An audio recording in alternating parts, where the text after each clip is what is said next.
Today, I'm over at my girlfriend's place here, and she's going to talk to us about how to hatch eggs, chicken eggs specifically. I've never done it, but she's been doing it for years. You picked up some chicken eggs the other day. Yeah. Are you excited about that? Yes. It'll be better once we have the hatching room done, so we don't have to have them in the house. But That's right. So I've been helping her make a hatching room outside in the barn. We got to finish that. You'll see a video with that sometime soon. So she's going to walk us through how to hatch eggs and the processes of doing that. So I'll let her be in front of the camera because she loves being in front, and we'll go from there. Okay, so this is an incubator, and what kind of incubator is this? it's a sportsman cabinet incubator, and it can hold up to about 200 eggs. But the really nice thing about it is you can start consecutive hatches. So I can put like hatches a week apart, and not have to wait the full 21 days before starting another hatch. So I can put like a dozen eggs in, and then if I only have a dozen or two, I can keep adding them and just rotate them through the hatcher tray in the bottom as they're ready to hatch. Oh, that's pretty convenient. Yeah. And so you said 21 days, so from putting the eggs into the incubator is 21 days from putting it into hatching?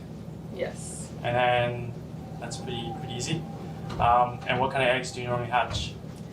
Normally I hatch black copper morans and cream leg bars, but I've had some flock issues with some health stuff, so we're kind of starting with some other things right now.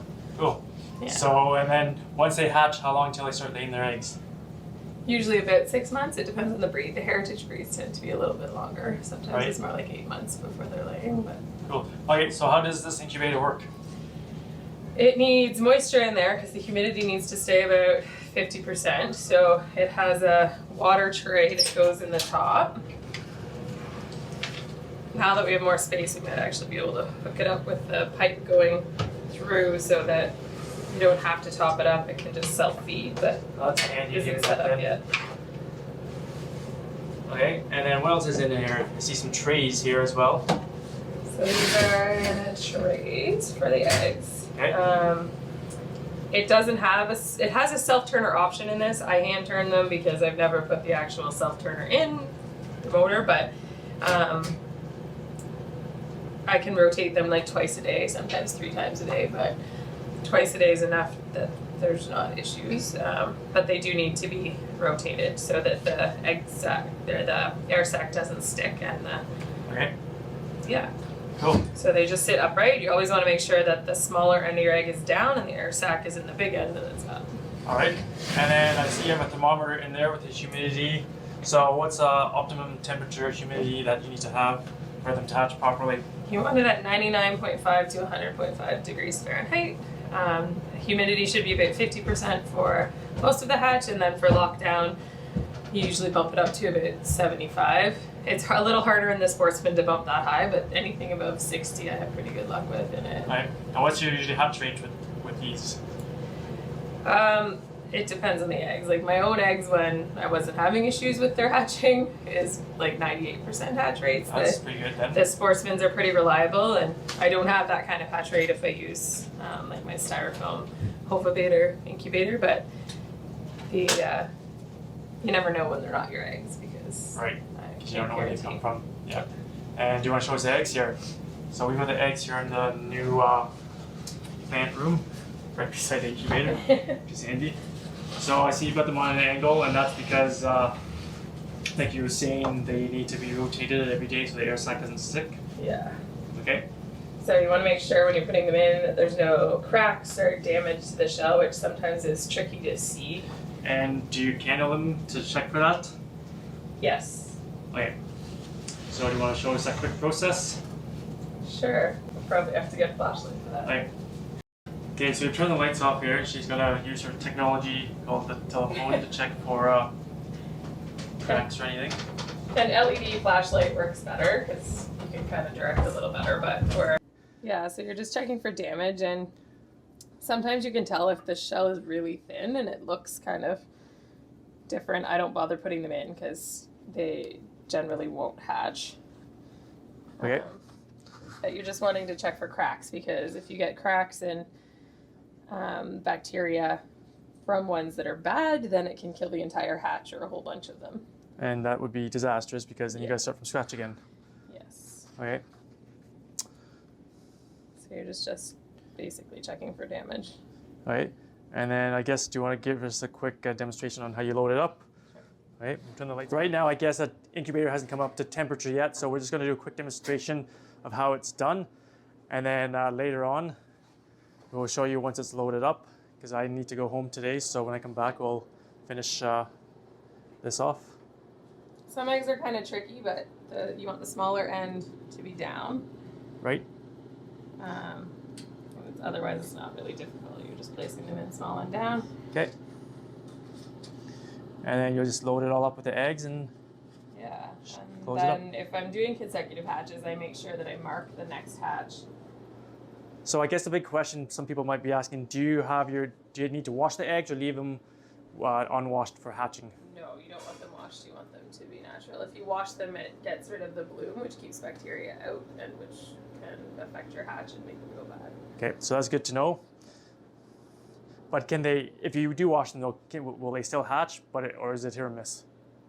It's probably unlikely they'll hatch because right. You need that protective layer. Right. Yeah. Okay, just thought I'd ask. I haven't ever tried, but I wouldn't recommend it.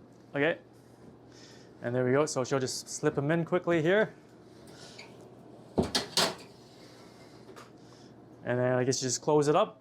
Yeah, so I usually have a block on the bottom so that I can rotate. Okay. And then twice a day I flip which way they're facing. Right. Cool. Looks pretty straightforward. So there we go. What we'll do when I come back in a week or so, we will show it fully loaded.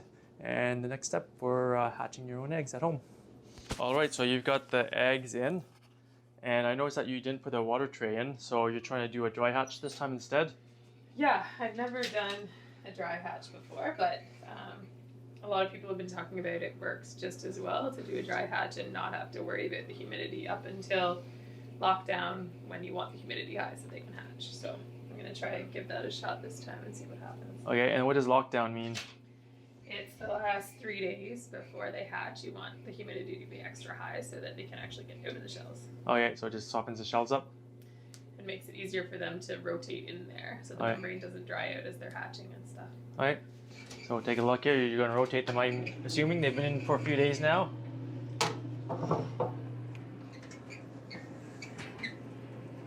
Well, that was pretty easy, wasn't it? Cool. Okay, so we'll keep this going and we'll show you when they hatch. Where are those eggs?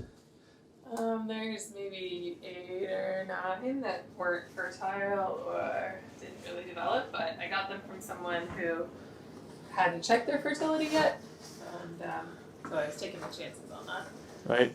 So here's some other ones we got, or she got the other day. Look at the wild colors on these ones, like olive. These ones you said were like cross between black copper, Moran, and those guys are like a barnyard mix, so they're a little bit of everything. But let's see if we can get. It's hard to tell in the light down here, but there you go, that's a better angle. But look at the color on this one here. These guys, so cool. They're like an olive color. And here's some more that she's picked up as well. Gonna go like hatching like nobody's business, so we can get tons of chickens in her brooder for her and get some egg layers. Oh, these are the baby ones. those are the silkies. Oh, the silkies, cool. Duclays. Alright, I'm excited to have some silkies because they're kind of fun looking chickens. Cool, look at them all. Oh, that's not good. So you're gonna put them in right now? Yeah. Oh, look at this one. This is a really dark olive, eh? Yeah, that one. Very nice. That's usually like a black copper meringue with an olive egg or an Americana or some other blue egg layer, like bars. Cool. Triggers. Yeah. Okay, we're gonna put these ones in and then we'll keep you updated on how it all goes. Alright, so what are we doing today here? We are setting up the brooder area for chicks, which was not quite the plan. We have a brooder room almost done, but it's not quite ready for the first batch of chicks. So Well, hopefully we can get that done in the next day or two, hopefully. once the electrician finishes it. That's true. So what are we doing here instead? Just setting up a heat lamp above a container that they can stay in safely. Lots of people just use like a tote. Alright. When they're little, they aren't going to go anywhere anyway if it's a tall tote. So Cool. And you got the heat lamp there, a little feeder. And a little chicken cage. And we got another heater here as well. Plate, what's it called? A plate heater, or I don't even know what it's called. This one is a cozy coop, and but the high function has stopped working on it, so I'm not sure if it'll be warm enough for the first few days down here.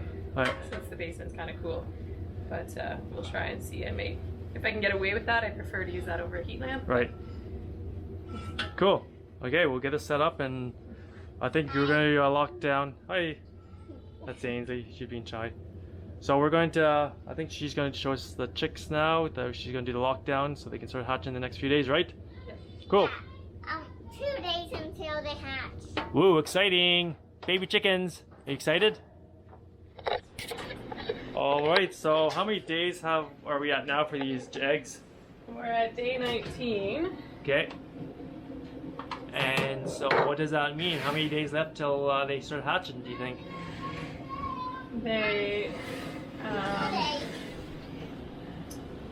There's usually about 2 days. I start them late in the day, so often it goes into the kind of the third day by the time I actually get them. Yeah. They're Cool. pretty cute. So do you need to candle them again to make sure that everything's developed?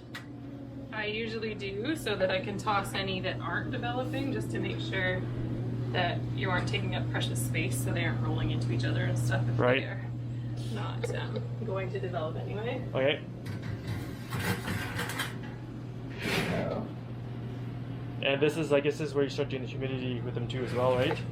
so yeah, you jack up the humidity when they're in lockdown. So we try to dry hatch this time, and we'll see how it goes. It's Cool. supposed to reduce drowning at the end when you do a dry hatch, because they need to lose a certain amount of humidity through the hatch. I think that's The eggs actually have to lose weight as they're developing Okay. for them to be successful, and that doesn't always happen if the humidity doesn't get down I too think low. this one's Okay. going to be the smallest, but It is a small one, you're right. So here they That's are, the smallest. some of them. We have to put those ones back in here easily, because they're still from hatch number 2. Yeah, Oh, we'll handle them after, but they're Okay. back. I love these. Okay, Okay, so we're trying to candle them here to see how they're coming along. most of them are looking good. This one is not developed. You can see where it started developing, Right. and that it should have the air sac up here, but this should not be empty. Okay. So this is a better example of what it should look like. You can see that the top is, yeah, it's hard to see that way. Maybe this way. There. So there's the air sac at the top, Oh, yeah. and the rest is full of chick. So there Cool. should be no space at the other end that you can actually see through. It should be totally Cool. filled. There we go. this one's, yeah, that one will toss out so that it's not taking up space in the hatcher tray, because they do roll around quite a bit, and you want them to have all the space that they can. So there's the air sac again. Cool. Looking cool. Yep. There we go. So we'll go through these quickly and get them ready. Okay, so you've got them checked, and I just lay them in the bottom there. Yeah. And then I just put some water in there for the humidity. And how were they looking? I'm not sure how they're gonna do, because it looks like maybe there was too little even for a dry hatch humidity wise. There's a lot looking really small. Okay. But they're moving and they're alive, so we're gonna give it a shot and see what happens. I'm not sure how many are actually going to hatch, but Hopefully, this is our science experiment. hopefully more than none. Yeah, Cool. hopefully. Okay, well, we'll show you in a few days what happens.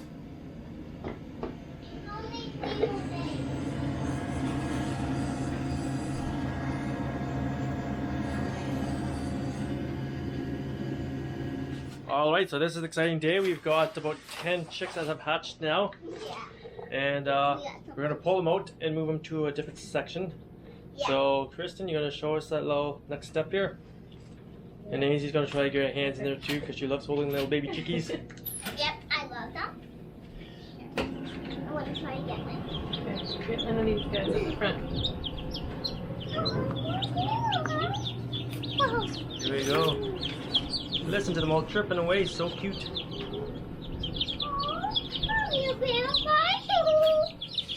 Ainsley's very excited about these chicks. They're so cute also. Oh, they're so cute, aren't they? Cutie pie. Put your hand over top, remember. No, they won't jump off. Yeah, they will. And these guys are about a day old now. Come here, little guy. Come to me. Come to the farm. So I might have to get my hands on some of these in a minute and hold them. This guy's got a shell on his head. Oh, one's already pooped in there. Oh yeah. Oh, look at that little black one. He's cute. A little bit yellow. But you know which one I like? Okay, when she gets this on loaded, we'll do a quick close-up of them. I like these ones. Hey, that puppies? Are your arms long enough to get back there? Barely. Oh, he's a little. Oh, it looks like he just came out. He's still pretty fresh. I might put him back in because he's kind of wet. Yeah. Let him dry off for another half day Okay, or so. close it back up because they're not done. There's still more to hatch. But all in some there. of these guys started yesterday, so we want to get Mom, them. I want to just hold you. So we're gonna move them over to the brooder. Oh, look at them. Oh, how cute. Look at him with the shell on his head still. You're not going hatch there, chicken. There's some. I have to let that dry. Oh, there we go. A little crusty, eh? Cool. You little crusty one. Awesome. So there we go. We're gonna move them over here under the heat lamp with the quails. Come on, buddy. You're so really good at children now. Yeah. Can you help put them in for me? In this one, though. We're not going to put them in that one. I don't think. Which one? Over here In this in one. the big cage. No, with the little. And we have a heat lamp so they can stay nice and warm. How long do you have the heat lamp on with them for? Until they're fully feathered. So how long does that take? It's quails. I guess it only takes like 3 weeks, but these We guys. don't know. If it depends if you're putting them outside or not. If they're going Right. to be inside, they don't have to be quite as fully feathered, but it's usually at least a month or 5 weeks. For, Okay. And the idea is we have our chicken brooder room we made, so it's not 100% done yet. We need to get that finished so we can move them out there.